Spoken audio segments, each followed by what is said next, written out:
ఓ ఓ ఓ తల్లి, ఓ ఓ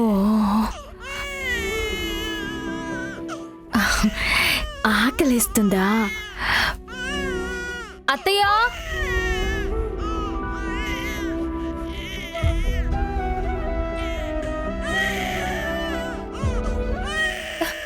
అత్తయ్య, ఆ అమ్మాయి మదర్ ఫీడ్ అమ్మా, ఈ డబ్బాలో ఇచ్చి వెళ్ళింది. రేపు ఉదయాన్నే వచ్చేస్తానంది. ఈ పాలు తాగించు.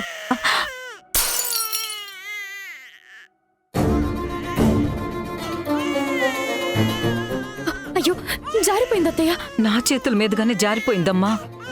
పాలన్నీ నేల పాలైపోయాయి. ఇప్పుడు తల్లిపాలు లేకపోతే దీని ఆకలి ఎలా తీరుతుంది? ఆ అమ్మాయికి ఇప్పుడే ఫోన్ చేస్తాను.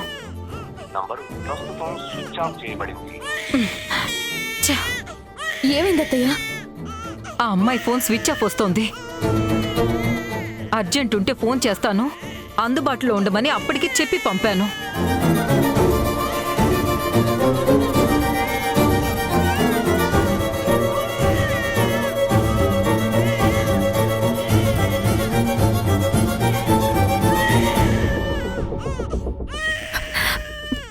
అత్తయ్య, పాప ఆకలికి బాగా ఏడుస్తుంది. పోత పాలు దీనికి పడవు. నాకా తల్లి పాలొచ్చే పరిస్థితి లేదు. ఉన్న పాలన్నీ నేల పాలయ్యాయి. ఇదేమో గుక్క పెట్టి ఆగకుండా ఏడుస్తుంది. మరిప్పుడు పాప ఆకలి ఎలా తీర్చాలి? దీని ఏడుపు ఎలా ఆగుతుంది అత్తయ్య?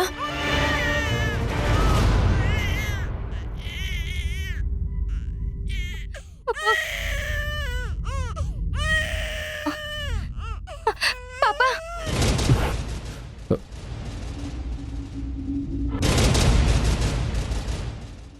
సంధ్య, ఏంటో ఉలికిపాటు? ఏం జరిగింది? ఏమండి, మీకు పాప ఏడుపు వినిపించిందా? ఇంత రాత్రి వేళ పాప ఏడుపేంటి? ఏం ఆలోచిస్తున్నావు? ఏమండి, నాకు అర్థమవుతుంది. అది నా పాప ఏడుపే. ఆకలితో ఏడుస్తుందండి. నా కోసం గుక్క తిప్పుకోకుండా ఏడుస్తుంది. అది ఆకలి ఏడుపేనండి. నా బిడ్డ నా కోసం ఏడుస్తుంది. సంధ్య, మన పాప ఏంటి? అది అల్పాయుషుతో మనకెప్పుడో దూరం అయింది కదా. అయ్యో అదేనండి, వింధ్య దగ్గరున్న పాప. ఈరోజు నేను వెళ్ళి దానికి పాలు ఇవ్వకుండానే వచ్చేసాను కదా. అది పాల కోసం ఏడుస్తుంది. పోత పాలు దానికి పడవు.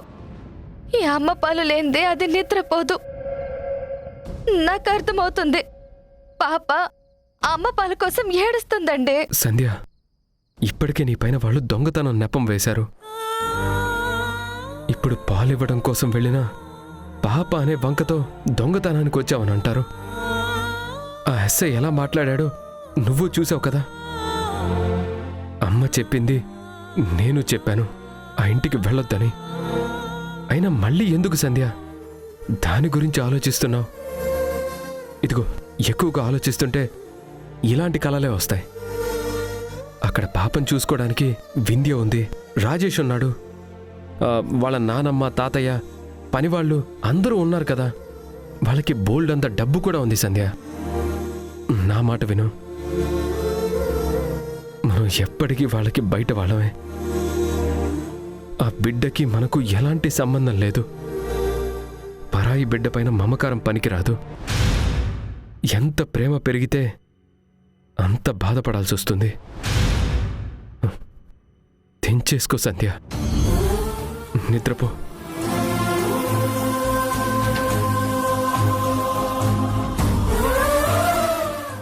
నేను తల్లినండి, ఎలా తెంచుకోగలను?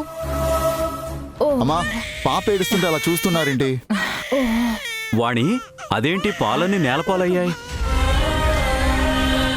అమ్మా వింధ్య, పాప ఏడుస్తుంటే అలా చూస్తావేంటి? సంధ్యకు ఫోన్ చెయ్యి. సంధ్య రాదు మావయ్య. తన పైన దొంగతనం నెపం వేశారు. పోలీసుల్ని తన ఇంటికి పంపించి ఇల్లంతా సోద చేయించారు. ఇప్పుడు తను నా కోసం వస్తానన్నా వాళ్ళ అత్తగారు తనని పంపించదు.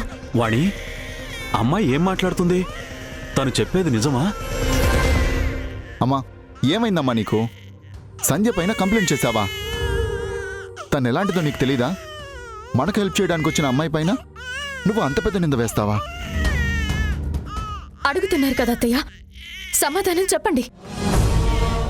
కనీసం వీళ్ళకి సమాధానం చెప్పకపోయినా ఈ పాప ఆకలి ఎలా తీర్చాలో మీరే చెప్పండి. సంధ్య వద్దని వేరే అమ్మాయిని తీసుకొచ్చారు. ఇప్పుడు తనేమో ఫోన్ స్విచ్ ఆఫ్ చేసి వెళ్ళిపోయింది. ఎప్పుడు వస్తుందో తెలీదు, కానీ తను వచ్చేంత వరకు అయితే మన పాప ఆకలి తీరేదెలా? ఏడు పాపేదెలా? వాణి, నువ్వు ఒక్కోసారి ఏం ఆలోచిస్తావో, ఎలాంటి నిర్ణయం తీసుకుంటావో అస్సలు అర్థం కాదు. అసలు నీకు సంజయ్ మీద ఎందుకంత కోపం? ఆ రోజు నీకు చెప్పకుండా స్కూల్ ఫంక్షన్కి వెళ్లారనే అయితే వాళ్ళని పంపించింది నేను. లేకపోతే ఈ ఇంట్లో బారసాల ఫంక్షన్కి సంజయ్ రావడం తప్పని నువ్వు ఫీల్ అయితే ఆ రోజు సంజయ్ని ఇన్వైట్ చేయమని చెప్పింది నేను. ఇప్పుడు నా మీద కూడా ఏదో ఒక నెపం వేసి పోలీసుల ముందు నిల్చోబెడతావా? చెప్పు. ఆ పసిపాప ఏడుపుకి ఇప్పుడు ఏం సమాధానం చెప్తావు? డాక్టర్లు క్లియర్గా చెప్పారు, పాపకి తల్లిపాలు తప్ప పోతపాలు పడవు అని. ఇప్పుడు సంజయ్ని అవమానించావు, తను రాదు. మరి ఇప్పటికిప్పుడొచ్చి పాపకి తల్లిపాలిచ్చేది ఎవరు? ఆకలితో ఏడుస్తున్న ఈ పాప ఏడుపుకి నువ్వే సమాధానం చెప్పాలి. మావయ్య, పాప ఇంకా ఏడుస్తుంది. నాకేదో భయంగా ఉంది. అమ్మ పాలు కడుపులో పడితే తప్ప దీని ఏడుపు ఆగేలా లేదు. ఇలా ఏడ్చి ఏడ్చి దీనికేమైనా అవుతుందేమోనని భయంగా ఉంది. అమ్మా, ఇప్పటికిప్పుడు తల్లిపాలంటే ఎక్కడ దొరుకుతాయి? ఎవరిని అడుగుతాం? ఎక్కడని అడుగుతాం? నాకేం చేయాలో అర్థం కావట్లేదు. ఒరే రాజేష్, ఏదో ఒకటి చెయ్యరా. విన్యా, పాపని లైవ్. ఏం మాట్లాడుతున్నారండి? పాప ఏం చేస్తున్నావురా? అమ్మా, నువ్వేం మాట్లాడద్దు. నా బిడ్డల ఆకలితో అలమటిస్తుంటే నేను చూస్తూ ఊరుకోలేను. నా బిడ్డను ఎలా కాపాడుకోవాలో నాకు బాగా తెలుసు. రే, పాపను ఎక్కడికి తీసుకెళ్తున్నావు? మీరెవరూ నాతో రావద్దు. నా బిడ్డను నేను కాపాడుకుంటాను. అయ్యో రాజేష్,